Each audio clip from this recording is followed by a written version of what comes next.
The Prince, the Hunter, and the River of Secrets, an epic tale of betrayal and destiny in Auckland. The hidden ambition. In the lush and vibrant kingdom of Auckland, the sounds of drums and the melodies of traditional songs often fill the air. This was a place where the hills roared into valleys, and the great river Oran flowed, bringing life to the land.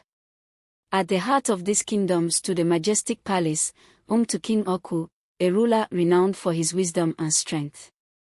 The king had many wives, but it was his second wife, Arud, who harbored a secret ambition that would set in motion a chain of events destined to change the kingdom forever. Prince Udoni was the first son of King Oku, born on a stormy night. His mother, the king's first wife, tragically passed away during childbirth.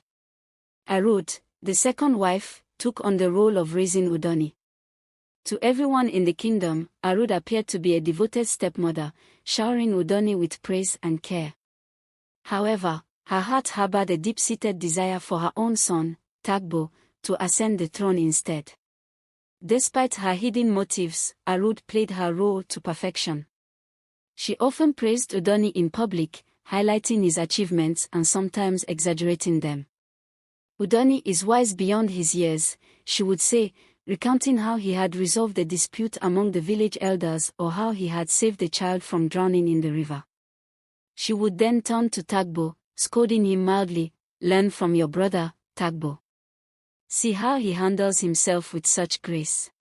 Udoni, unaware of his stepmother's duplicity, grew up believing in her affection. He was a bright and kind-hearted boy, respected by the villagers and loved by his peers. He excelled in various activities, from winning a series of traditional wrestling competitions among his mates to mastering the art of storytelling, which he often shared with the children of the kingdom. As Udoni approached the age of manhood, Arud's anxiety grew. She devised a cunning plan to remove Udoni from the line of succession. She encouraged Udoni to ask the king for permission to attend a new mission school established by missionaries in a neighboring village. She knew that King Oku, a traditionalist, would never approve of such an idea. "Father," Udoni began one evening, "I have heard of a new mission school in the neighboring village. They teach many things that could benefit our kingdom. I wish to go and learn." The king's face darkened. "Udoni, our traditions are the foundation of our kingdom. The ways of the missionaries are not ours.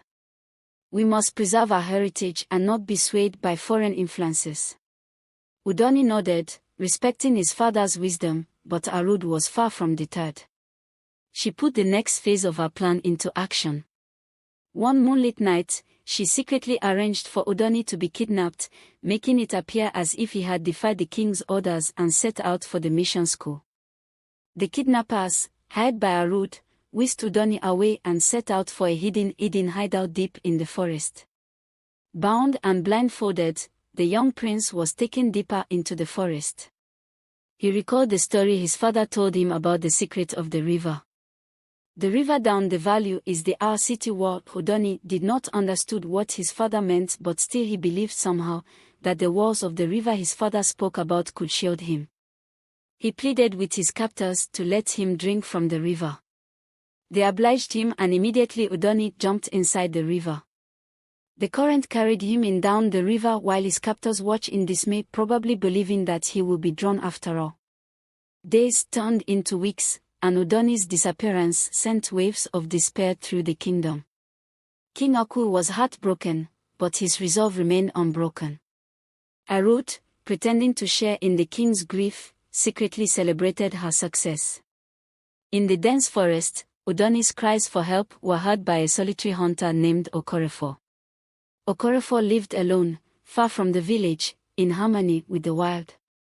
He followed the sounds of distress and discovered the young prince at the neck of the river. He rescued Udoni and brought him to his humble abode. Okorefo took Udoni under his wing, teaching him the ways of the forest.